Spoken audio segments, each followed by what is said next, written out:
Hello प्यारे बच्चों, कैसे हैं आप सब। उम्मीद करती हूँ कि आप सभी खैरियत से होंगे।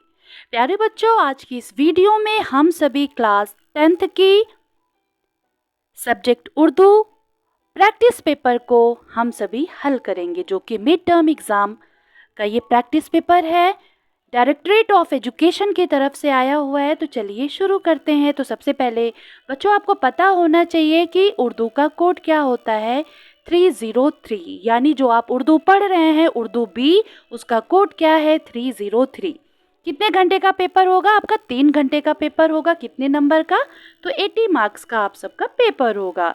सबसे पहले हम हिदायत को पढ़ेंगे, जो इंस्ट्रक्शंस होंगे उसको पढ़ेंगे। तो सबसे पहले नंबर पर क्या है बच्चों कि इस सवाल नामे में कुल 14 सवाल हैं। कितने हैं? 14 सवाल हैं। सभी सवालात लाजमी है, यानी जितने भी क्वेश्चन आंसर हैं सब आपको करने हैं, सभी अनिवार्य हैं, कंपलसरी है। तीसरे नंबर पर बोला गया है कि हर सवाल का नंबर उसके सामने दर्ज है। जितने भी क्वेश्चंस होंगे उसके सामने नंबर लिखे हुए होंगे। जवाब तहरीर करते वक्त सफाई और खुशखत का खास ख्याल रखेंगे। जैसा कि आप सबको पता है बेटा कि एग्ज़ाम में हम अच्छी से अच्छी खूबसूरत से खूबसूरत राइटिंग बनाते हैं ताकि हमें अच्छे नंबर मिल सकें। तो चलिए अब हम सभी पेपर का हल करना शुरू करते हैं। सबसे पहला सवाल क्या है कि दर्ज झेल, ओके वेट, सबसे पहला सवाल क्या है कि दर्ज झेल गैर दरसी इक़्तिबास को पढ़िए और सवालों के मुतबादिल जवाबात में से सही जवाब का इंतखाब करें। जो कि इसमें एक पैराग्राफ होगा, ठीक है, उसके रिगार्डिंग आपसे क्वेश्चन पूछे जाएंगे, आप फटाफट आंसर करेंगे। तो क्या है कि 1905 में जब बरतानवी हुकूमत ने बंगाल को मशरकी और मगरिबी दो हिस्सों में बांटा। बंगाल को कितने हिस्सों में बांटा? 2 हिस्सों में, मगरिबी और मशरकी। तो लोग बिलबिला उठे। स्कूल में पढ़ने वाले 12 साल के लड़के, क्या नाम था? स्कूल में पढ़ने वाले 12 साल के लड़के मेघनाद साहा को जितना गुस्सा आया, शायद और किसी को नहीं आया। किस बात पर? कि जब 1905 में बरतानवी हुकूमत ने बंगाल को मशरकी और मगरिबी 2 हिस्सों में तकसीम कर दिया, बांट दिया, तो लोग बहुत गुस्सा हो गए। और स्कूल में पढ़ने वाले 12 साल के, कितने साल के? 12 साल के एक लड़के मेघनाद साहा को जितना गुस्सा आया, शायद इतना किसी को नहीं आया। बंगाल को एक कराने की जद्दोजहद कराने वाले इनकलाबी नौजवानों के जो जत्थे बन रहे थे, उनमें शामिल होने के लिए मेघनाद की उम्र बहुत कम थी। तो मेघनाद की उम्र क्या थी? बहुत कम थी। इसलिए उन्होंने अपने गम व गुस्से के इजहार के लिए कोई और तरीका इख्तियार करना था। उन्हें ऐसा मौका उस वक्त मिल सका जब ये ऐलान हुआ कि बंगाल का एक गवर्नर उनका स्कूल देखने आ रहा है।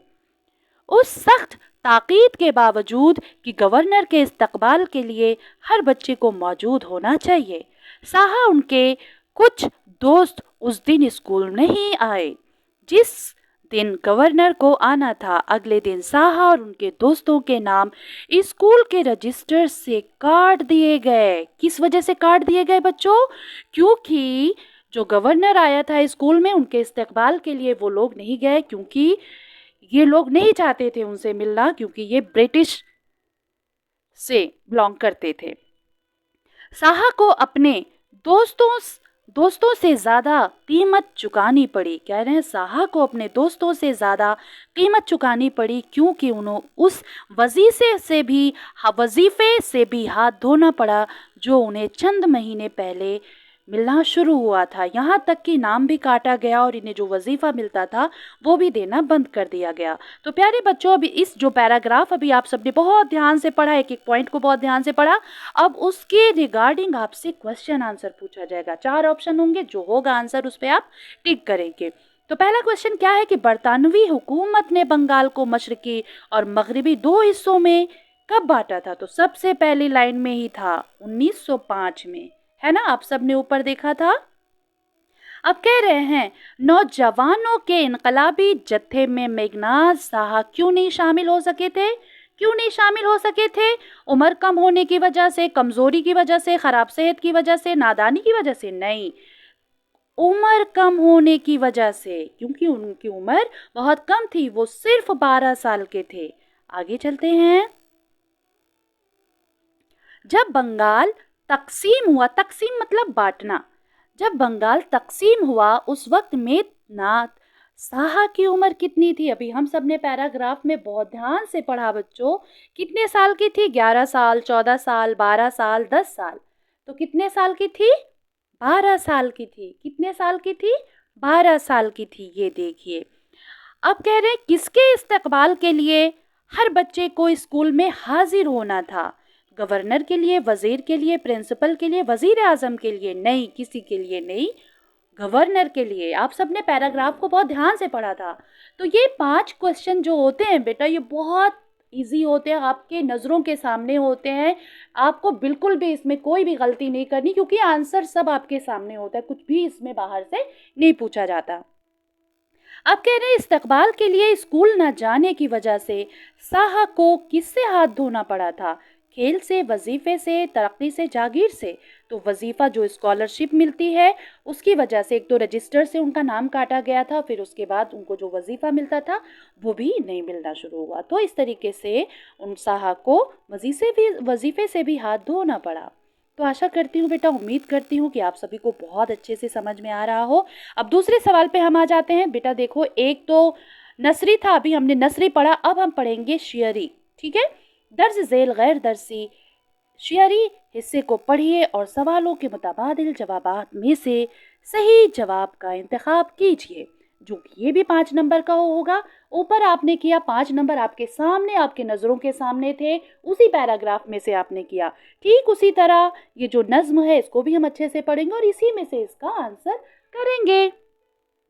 एक बार ऐसा हुआ, एक बार ऐसा हुआ बरसात में, एक बार ऐसा हुआ बरसात में, सर्द लंबी घुप अंधेरी रात में, एक नन्ही बूंद आंखें मीचती, हिचकिचाती सांस अंदर खींचती, छोड़कर बादल का पहलू जब चली, छोड़कर बादल का पहलू जब चली, दिल ही दिल में सोच कर डरने लगी, ये भयानक रात और लंबा सफर, रास्ता भी कुछ नहीं आता नजर, क्या भरोसा आग में गिर जाऊं मैं, फिर न कुछ अपना पता भी पाऊं मैं। एक बार ऐसा हुआ बरसात में, यानी बरसात का महीना है और सर्द लंबी घुप अंधेरी रात है। अब यहाँ पे देखिए सवाल क्या पूछा जा रहा है कि दिल ही दिल में सोचकर कौन डरने लगी थी? तो कौन डरने लगा था बच्चों? बच्ची चिड़िया नन्ही बूंद जो कि बादल में थी, और जब वो बादल से अलग हो रही थी तो उसे बहुत डर लग रहा था कि मैं अब कहाँ गिरूंगी, पता नहीं मैं सलामत रहूं कि ना रहूं। तो यहाँ पे आंसर क्या होगा? नन्ही बूंद, नन्ही बूंद। ओके, आगे चलते हैं। दूसरा सवाल क्या पूछा है कि इन अशार में किस मौसम का जिक्र किया गया है? सर्दी का? नहीं। बरसात का? हाँ। गर्मी का, खज़ां का? नहीं, बरसात के मौसम का जिक्र किया गया है। ठीक है, कौन से मौसम का? बरसात के मौसम का। अब कह रहे हैं रास्ता क्यों नजर नहीं आ रहा था? रास्ता क्यों नजर नहीं आ रहा था? तेज रोशनी की वजह से, अंधेरे की वजह से, चश्मे की वजह से, या तूफान की वजह से?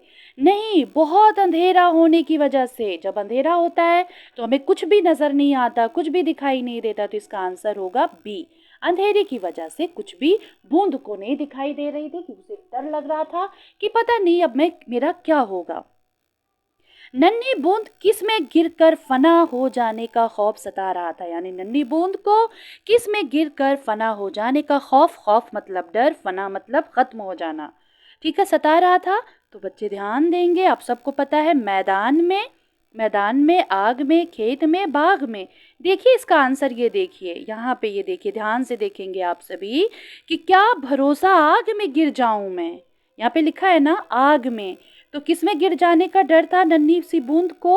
आग में। कहीं मैदान का जिक्र नहीं हुआ उसमें, खेत का जिक्र नहीं हुआ, खेत का जिक्र नहीं हुआ, बाग का जिक्र नहीं हुआ, सिर्फ किसका जिक्र हुआ है? आग में गिरने की वजह से वो नन्ही बूंद डर रही थी। इस अशआर में किस वक्त का जिक्र है? किस वक्त का जिक्र है? तो दिन का है, शाम का है, दिन का है, शाम का है, सुबह का है कि रात का है? रात का है, क्योंकि रात होने की वजह से नन्ही बूंद को कुछ भी दिखाई नहीं दे रहा था। है ना इजी? देखिए आपके सामने ही आपने पांचों के पांचों आंसर, आपने जवाब आपने अच्छे से करा और इसमें नसरी में और नसरी शेयरी में आपने 10 नंबर हासिल कर लिए। है ना इजी? कुछ भी टफ नहीं होता, बस थोड़ा सा दिमाग लगाने की ज़रूरत होती है। अच्छा, अभी देखिए तीसरे नंबर पर क्या है कि दर्ज झेल उन्वानात में से किसी एक उन्वान पर आप 200 अल्फाज पर मुश्तमिल मजमून लिखना है। आप चाहे छुट्टी के बाद स्कूल का पहला दिन लिख लो या फिर पसंदीदा शख्सियत। तो मैं आप सबको यहाँ पे पसंदीदा शख्सियत दिखाऊंगी, आप सभी वो देख के लिखेंगे, आप सभी स्क्रीनशॉट ले लेंगे। ओके?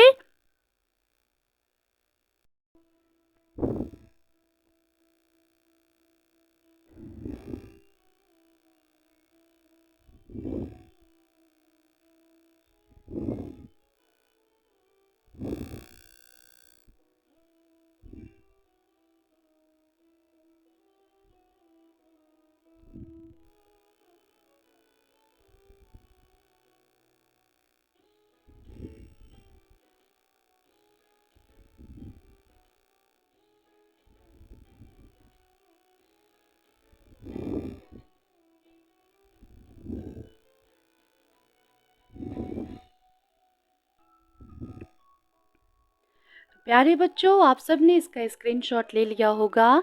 ज़रूरी नहीं है कि जो मैंने आपको बोला आप यही लिखें, आप अपना पसंदीदा शख्सियत आपके और कोई भी हो सकते हैं, तो आप उनके बारे में भी लिख सकते हैं। ठीक है? तो आगे चलते हैं, आगे कौन सा क्वेश्चन होगा हमारा? चौथे सवाल पर क्या है कि अपने वालिद के नाम ख़त लिखकर ऑनलाइन क्लासेस के तजुर्बात बताइए। यानी आपको अपने वालिद साहब को एक ख़त लिखना है और आपको बताना है कि आपकी ऑनलाइन क्लासेस कैसी चल रही हैं। ख़त लिखना आप सबको सिखाया गया है। अगर आपको ये नहीं करना है तो यहाँ पे देखिए या लगा हुआ है, या फिर आप ये करें या फिर ये। अब जैसे स्कूल में उर्दू अखबार मंगवाने के लिए प्रिंसिपल के नाम एक दरख्वास्त लिखनी है। आप सबको एप्लीकेशन कैसे लिखते हैं और दरख्वास्त कैसे लिखते हैं पूरा फॉर्मेट बताया गया है। बस आपको वहाँ पे नफ्स मज़मून चेंज कर देना है कि जैसे अर्ज़ गुजारिश ये है कि मैं आपके स्कूल की तालिबा हूँ, ठीक है, कि अपने स्कूल में हिंदी और अंग्रेज़ी अखबार आता है और मेहरबानी करके आप उर्दू का भी अखबार मंगाएं ताकि हम सभी उर्दू अखबार भी पढ़ें। तो इस तरीके से आप नफ्स मज़मून में आप लिख सकते हैं। ठीक है? आपको जैसा फॉर्मेट बताया गया सिर्फ उसी फॉर्मेट में आपको करना है। आगे चलते हैं बच्चों। 5वें नंबर पर क्या दिया गया है कि दी हुई हिदायत के मुताबिक दर्ज झेल सवालों के जवाब लिखना है आपको। तो अब ये देखिए क्या है, पहला सवाल क्या है बच्चों, ध्यान देंगे आप सभी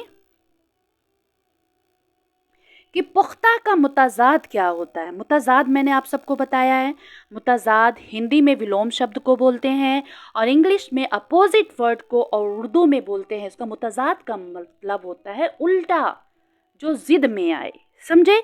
जैसे पुख्ता का मजबूत, पुख्ता का मतलब क्या होता है? मजबूत होता है। कच्चा, फर्श, छत, इस तरीके के 4 ऑप्शन यहाँ पे दे दिया है इन्होंने। ठीक है? आपको बताना है पुख्ता। पुख्ता का मुताजाद यानी अपोजिट वर्ड, विलोम शब्द, उल्टा, इसकी जिद में जो है। तो सबसे पहले तो मजबूत नहीं होगा कि पुख्ता मतलब मजबूत होता है। फर्श नहीं होगा, फर्श मतलब ज़मीन। छत नहीं होगा तो क्या बचा? कच्चा। पुख्ता मतलब मजबूत, पक्का एकदम। तो इसका अपोजिट क्या होगा बच्चों? इसका मुताजाद क्या होगा? कच्चा। आगे चलते हैं। क्या है इसमें? अदम मौजूदगी का क्या मतलब है? अदम मौजूदगी का मतलब क्या होता है? इसका मतलब होता है गैर हाजिर। क्या होता है मतलब? गैर हाजिर। नज़दीक का मुताजाद का मतलब पता होना चाहिए। अगर आपको मतलब नहीं पता होगा तो आप गलत कर देंगे। तो नज़दीक मतलब होता है पास, लेकिन आपसे पूछा जा रहा है मुताजाद, तो आप इसका अपोजिट क्या लिखेंगे? आप इसका मुताजाद क्या लिखेंगे? दूर लिखेंगे ना? क्या लिखेंगे? दूर। अब देखिए नज़दीक का मतलब होता है पास, ठीक, लंबा, कलील, नज़दीक का मतलब पास, लेकिन आपसे पूछा जा रहा है मुतज़ाद, तो आप नज़दीक का क्या लिखेंगे? दूर। ओके। हामिद आगरा गया, हामिद आगरा गया, वहां से किताब लाया। इस जुमले में हामिद क्या है? क्या है इस जुमले में हामिद? आप सबको हमने बहुत अच्छे से पढ़ाया था। इसमें मौरिफा और इसमें नकरा के बारे में। किसके बारे में? इसमें मौरिफा और इसमें नकरा के बारे में। और आप सबने बहुत अच्छे से पढ़ा भी था, समझा भी था। कॉमन नाउन, प्रॉपर नाउन के बारे में भी आपने पढ़ा था। तो मैंने आप सबको बताया था कि इसमें मौरिफा किसको बोलते हैं? उसमें मौरिफा बोलते हैं किसी शख्स, जगह या चीज़ के ख़ास नाम को इसमें मौरिफा कहते हैं, और इसे इसमें ख़ास भी बोलते हैं। क्या बोलते हैं? इसमें ख़ास और प्रॉपर नाउन भी बोलते हैं। तो इसमें हामिद क्या है? इसमें मौरिफा है। क्या है इसमें? मौरिफा, ना कि ज़मीर, ना कि इसमें नकरा। ठीक, इसमें नकरा इसमें आम सेम ही है, यानी कॉमन नाउन है। तो इसमें मौरिफा यानी कॉमन नाउन को बोलते हैं। ठीक है, किसको बोलते हैं? कॉमन नाउन को। ओके, आगे चलते हैं। तो इसका आंसर होगा इसमें मौरिफा यानी किसी खास बंदे का नाम इसमें पूछा जा रहा है, शख्स का नाम है। क्या है? हामिद नाम है ना किसी। फिर से एक बार समझ लें कि किसी शख्स, जगह या चीज़ के खास नाम को हम इसमें मौरिफा कहते हैं। जैसे कि हामिद क्या है? इसमें मौरिफा है। आगे चलते हैं। 5वें नंबर पर क्या है कि मुअय्यन का मतलब क्या होता है? आप सभी को एक अशार मैंने याद कराया था कि मौत का एक दिन मुअय्यन है, मौत का एक दिन मुअय्यन है, नींद क्यों रात भर नहीं आती। तो मुअय्यन मतलब होता है तयशुदा, ना कि बर्बाद ज़िंदगी दौलत। मुअय्यन मतलब तयशुदा, जो तय हो बिल्कुल कि हाँ होना ही होना है। फ़र्ज़ का क्या होगा? फ़र्ज़ की जमा क्या होगी? फ़राइज़ होगी। क्या होगी? फ़र्ज़ की जमा। फ़र्ज़ वाहिद है, फ़राइज़ क्या है? जमा है। आगे चलते हैं। निशानात, निशानात का वाहिद क्या होगा? निशान होगा। आप सबने इस सब की बहुत अच्छे से प्रैक्टिस कर रखी है। निशान वाहिद है, निशानात क्या हो गया? जमा हो जाएगा। ओके, चलिए आगे चलते हैं। मुअन्नस लफ्ज़ की निशानदही कीजिए। आप सभी को मैंने बताया था कि मुज़क्कर मुअन्नस को कैसे हल करना है। अगर इस तरीके के बेजानदार अल्फाज आ जाते हैं और आपसे पूछा जाता है तो आप कैसे इसका जवाब देंगे। तो मैंने सीधे बोला था कि आप सभी सीधे जुमला बना लेंगे। अब जैसे जुल्म हो गया, जुल्म उठाया गया, मौका मिला, मुसीबत आन पड़ी, रास्ता लंबा है। तो ये नहीं होगा, ये नहीं होगा, ये नहीं होगा। तो मुअन्नस लफ्ज़ की निशानदेही यानी मुसीबत क्या है? मुअन्नस है। मुसीबत क्या है? मुअन्नस है। आगे चलते हैं। सीधे जुमला बना लेना है आप सबको, ठीक है। अब यहाँ पे पूछ रहे हैं कि इस्माइल मेरठी ने इल्म और अदब की दुनिया में नाम पैदा किया। इस जुमले में इस्माइल क्या है? तो इस्माइल क्या है? अभी हमने हामिद वाला पढ़ा था ना। इस्माइल मेरठी ने इल्म व अदब की दुनिया में नाम पैदा किया। इस जुमले में इस्माइल क्या है? क्या है? तो इसमें मारिफा है। क्या है? इसमें मारिफा है। क्या है? इसमें मारिफा है। आगे चलते हैं।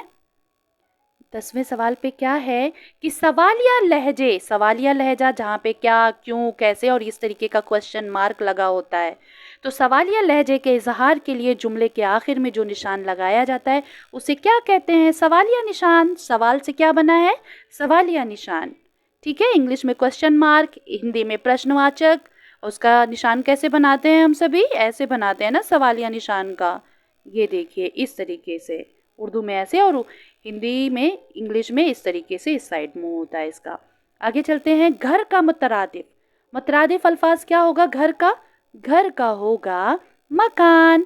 मुतरादिफ यानी पर्यायवाची अल्फाज जो होते हैं, यानी सिनोनिम्स जो होते हैं, घर का क्या होगा? मकान। क्या होगा? मकान।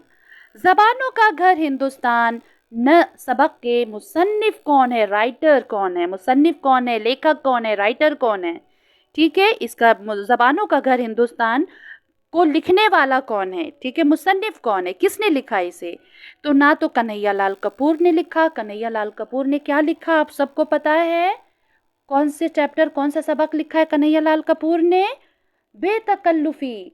क्या लिखा है कन्हैया लाल कपूर ने? बेतकल्लुफी। क्या लिखा है? बेतकल्लुफी। ओके। और फिर मुंशी प्रेमचंद ने क्या लिखा है?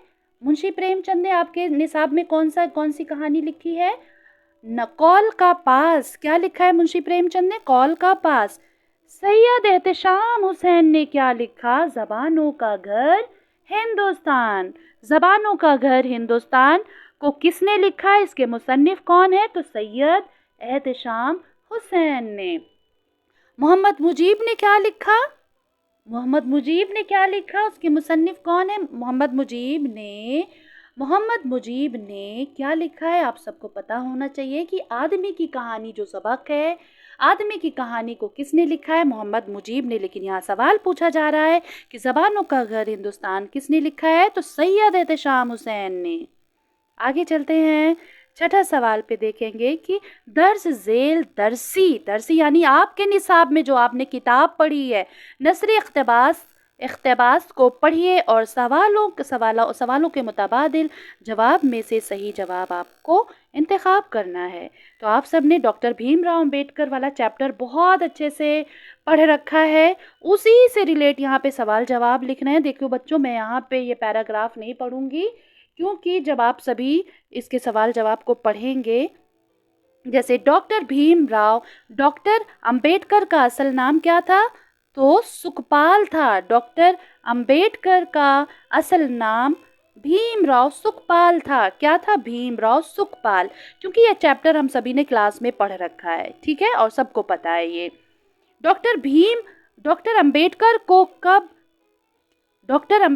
को कब से भेदभाव और नाइंसाफी का सामना करना पड़ा था? तो आप सब ने चैप्टर में पढ़ा था बचपन से। ये देखिए यहाँ पे बचपन से लिखा हुआ है।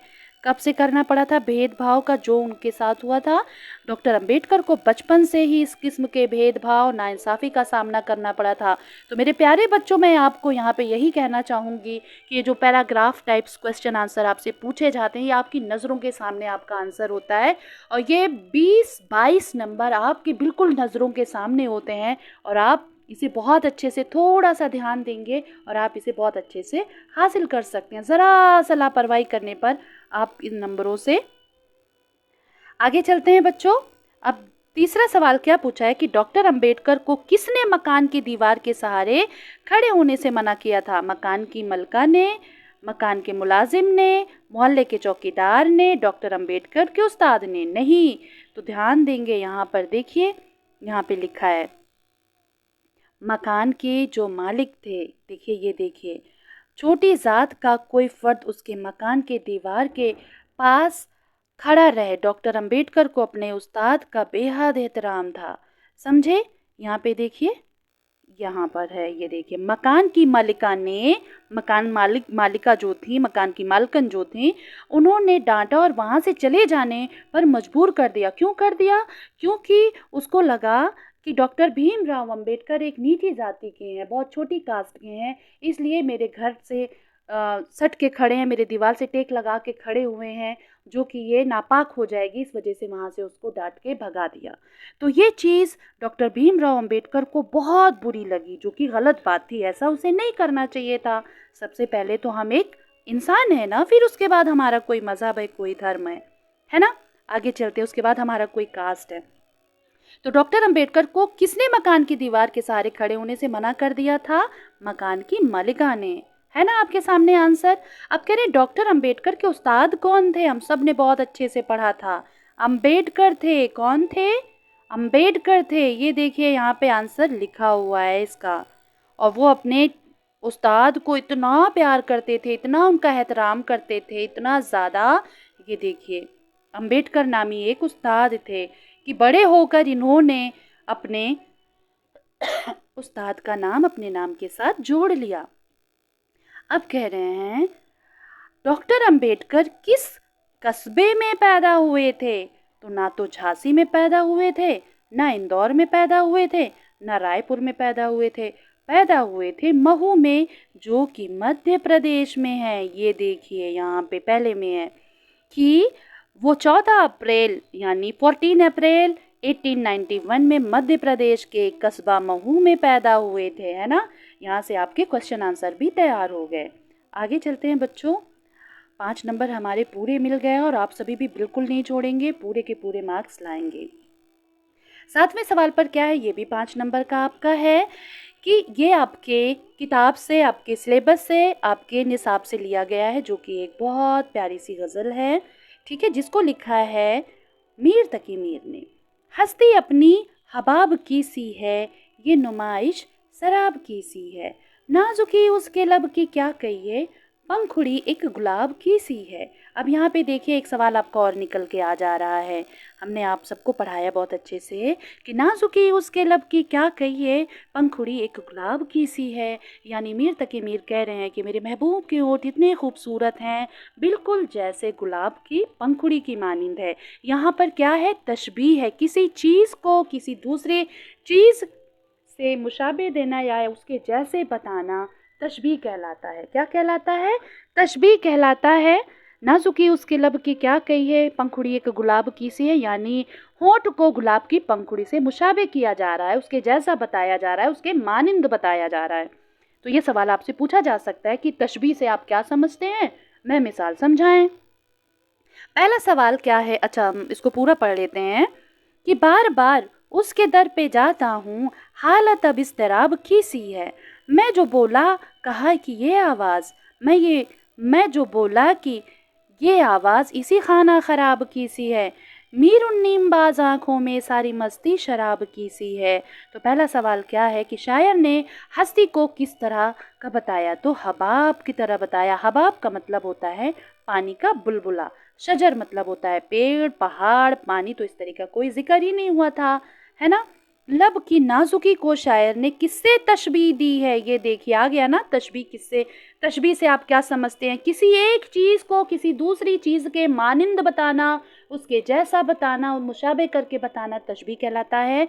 तो गुलाब की पंखुड़ी की मानिंद बताया है, किसकी, गुलाब की पंखुड़ी।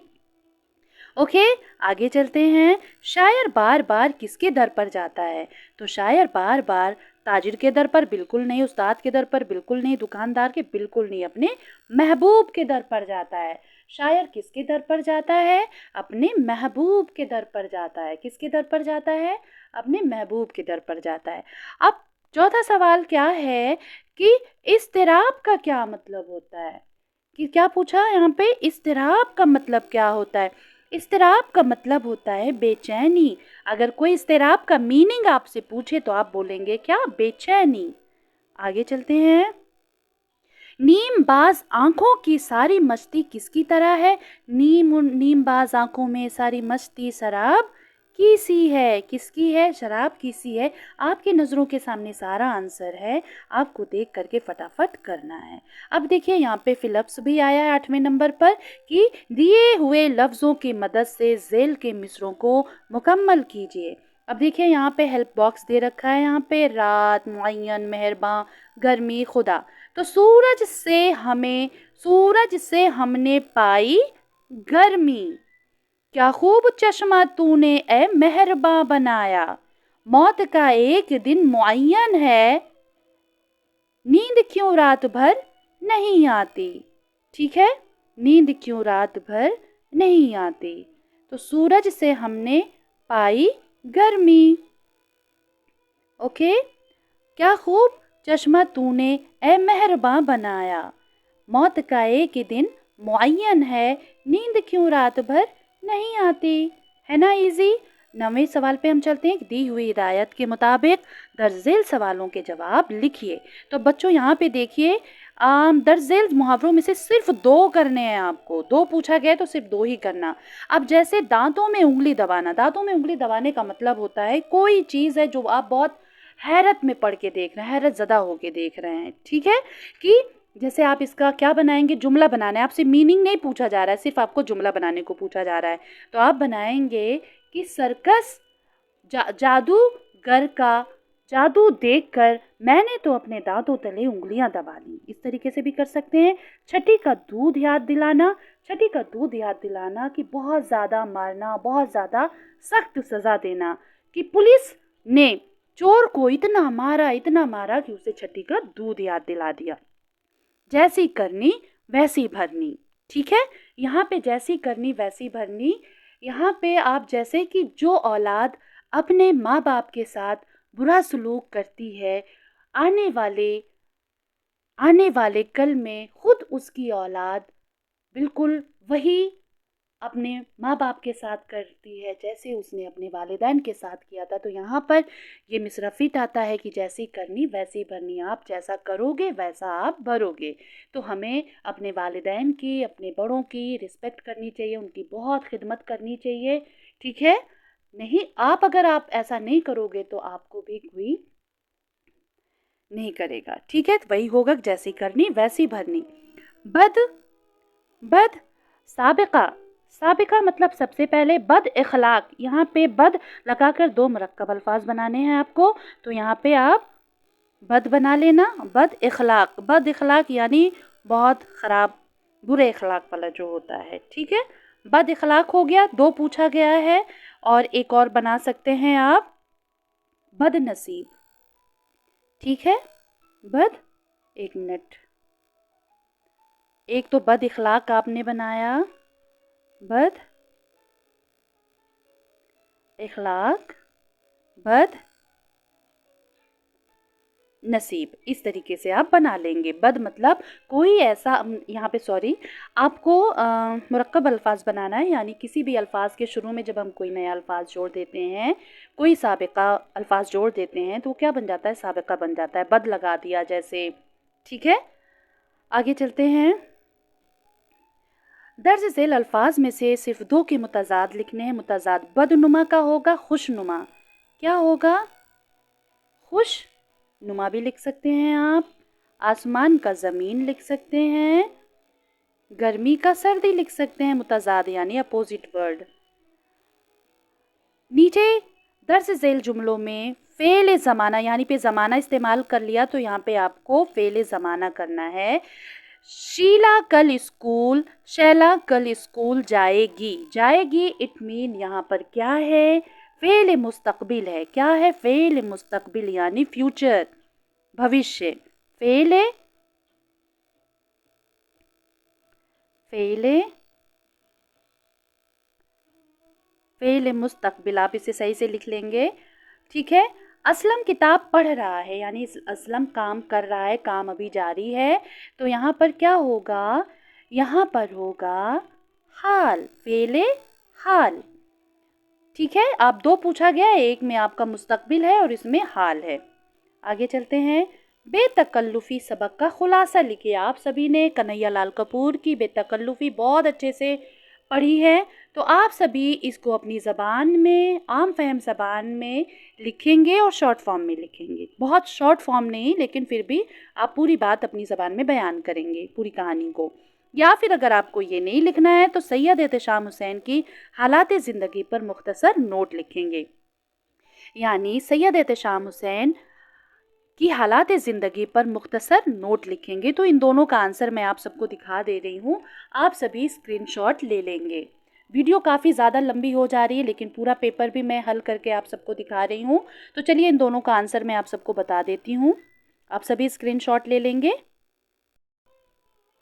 आपसे क्या पूछा गया है कि सैयद एहतेशाम हुसैन की हालात ज़िंदगी के बारे में, तो आप सभी यहाँ से देखिए स्क्रीनशॉट ले लेंगे कि प्रोफेसर सैयद एहतेशाम हुसैन की पैदाइश कस्बा माहिल, ज़िला आज़मगढ़, यूपी में हुई थी। इस तरीके से आप लिखना शुरू करेंगे, ठीक है। ये आप स्क्रीनशॉट ले लेंगे, यहाँ से लिखना शुरू कर देंगे, ओके। बेतकल्लुफ़ी का खुलासा लिखने के लिए आप कितना बड़ा लिखेंगे, देखिए ये यहाँ पे आप स्क्रीनशॉट ले सकते हैं। यहाँ पे मैं स्क्रॉल करके आप सबको दिखा दे रही हूँ, क्योंकि अगर इसको मैं पढ़ने बैठ गई तो बच्चों वीडियो बहुत लंबी हो जाएगी, जो फिर हल करने में आपको देखने में मुश्किल आएगी, ठीक है। तो आप सभी पॉज करके भी देख सकते हैं अच्छे से। ये देखिए स्क्रीनशॉट भी ले सकते हैं। एज़ौक़ तकल्लुफ़ में है तकलीफ़ सरासर। तो इस तरीके से इसका भी आंसर आप सभी करेंगे। अब 12वें सवाल पे क्या पूछा है कि नेकी और बदी नज़्म का मरकज़ी ख़याल आपको बयान करना है। क्या? मरकज़ी ख़याल। या फिर मिर्ज़ा गालिब की हालात ज़िंदगी पर मुख्तसर नोट लिखना है। समझ में आ गया? 2 सवाल में से 2 सवाल है जिसमें से आपको कोई एक करना है। कितने नंबर का है बच्चों? 5 नंबर का है। इसे बिल्कुल भी नहीं छोड़ना। आपने मिर्ज़ा गालिब के बारे में भी बहुत अच्छे से पढ़ रखा है और नेकी बदी का मरकज़ी ख़याल भी बहुत अच्छे से पढ़ रखा है। तो चलिए मैं इसका आंसर भी आप सबको दिखा देती हूँ। मरकज़ी ख़याल में क्या लिखेंगे? नेकी और बदी का मरकज़ी ख़याल कि इस नज़्म में शायर ने बताया है कि ये दुनिया दारुल अमल है, यहाँ जो जैसा करता है वैसा ही भरता है। इंसान अगर अच्छे अमल करता है तो उसे उसका अच्छा सिला मिलता है। ज़ाहिर सी बात है, जब हम कोई अच्छा काम करते हैं तो बदले में हमें अच्छाई ही मिलती है, और अगर उसे अमल के नेक और साले नहीं होते हैं तो उसे बदले में भी फूल नहीं कांटे मिलते हैं।